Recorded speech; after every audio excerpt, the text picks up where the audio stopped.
तो देखो, क्वेश्चन में हमें गिवन है two friends A and B started a business by investing 1,50,000 and 2,50,000 respectively. They agree to distribute their earnings in the same ratio of their investment. After a year, the profit on was 6 lakh. Each of them added 50,000 to their respective profits and invested in a different project. If this project give a yield of 4,20,000, then a share in the profit is. दो मित्र ए और B ने क्रमशः 1,50,000 और 2,50,000 का निवेश करके एक व्यवसाय शुरू किया। वे अपने कमाई को अपने निवेश के समान अनुपात में वितरित करने के लिए सहमत हुए। एक वर्ष के बाद अर्जित लाभ 6 लाख था। उनमें से प्रत्येक ने अपने संबंधित लाभ में 50,000 रुपए जोड़े और एक अलग परियोजना में निवेश किया। यदि इस परियोजना से 4,20,000 की आय हुई तो लाभ में ए का हिस्सा क्या होगा, ये हमें क्वेश्चन में पूछा है। तो देखो यहाँ पर ए और भी दो फ्रेंड्स हैं, इन्होंने एक बिजनेस में इन्वेस्टमेंट की है। ए ने इन्वेस्ट किए हैं 1,50,000 और बी ने इन्वेस्ट किए हैं 2,50,000। कितने? 2,50,000।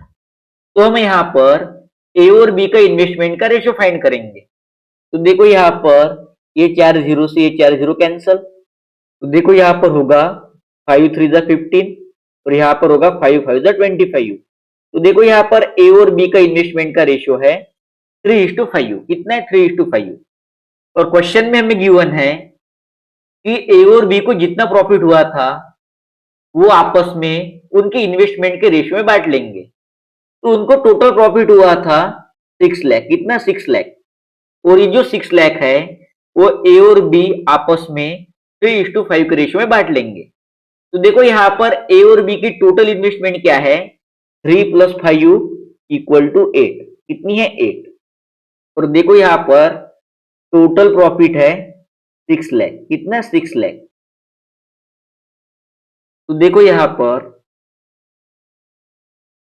8 1 जा 8, 8 7 जा होता है 56, 8 5 जा 40। तो यहाँ पर 1 की वैल्यू है 75,000। कितनी है? 75,000। तो 1 की वैल्यू अगर 75,000 है तो यहाँ पर 3 की वैल्यू क्या होगी?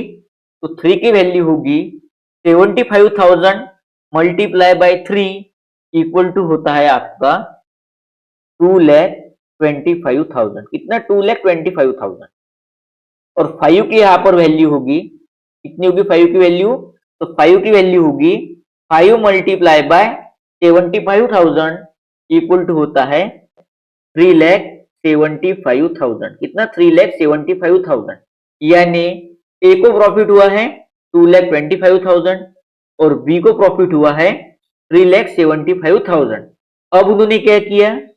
अब उन्होंने 50,000 दोनों ने ऐड किए। तो देखो यहाँ पर 2,25,000 में यहाँ पर 50,000 और ऐड किए और 3,75,000 में भी यहाँ पर 50,000 यहाँ पर ऐड किए। तो देखो यहाँ पर एक इन्वेस्टमेंट अब होगी, कितनी होगी?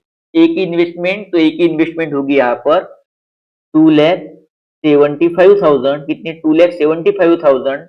और बी की इन्वेस्टमेंट होगी 3,75,000 प्लस 50,000 इक्वल टू होती है आपकी 4,25,000। तो देखो यहाँ पर इनका रेशियो होगा यहाँ पर, अगर आप इसे 25 से डिवाइड करते हो तो यहाँ पर इनका रेशियो होता है 11:17। कितना? 11:17। तो ये क्या है? ये उनका जो नेक्स्ट बिजनेस था, नेक्स्ट प्रोजेक्ट था, उनका इन्वेस्टमेंट का रेशियो है और उनको नेक्स्ट प्रोजेक्ट में प्रॉफिट हुआ है 4,20,000। तो देखो यहाँ पर टोटल इन्वेस्टमेंट क्या होगी? तो टोटल इन्वेस्टमेंट होगी 11 + 17 = 28। टोटल प्रॉफिट है 4 लाख यहाँ पर 20,000। क्या है? 4,20,000। तो देखो यहाँ पर 14 2 जा होता है 28 और यहाँ पर 14 3 होता है 42। तो यहाँ पर 1 की वैल्यू है 15,000। क्या है 1 की वैल्यू 15,000। 1 की वैल्यू है 15,000 और हमें यहाँ पर प्रॉफिट में ए का शेयर पूछा है। तो 1 की वैल्यू है 15,000 और ए का शेयर है 11। क्या है 11? तो 11 की वैल्यू होगी 15,000 मल्टीप्लाई बाय 11 इक्वल टू होता है 1,65,000। कितना होता है 1,65,000। यानी प्रॉफिट में ए का शेयर है 1,65,000 यानी option B is the right answer.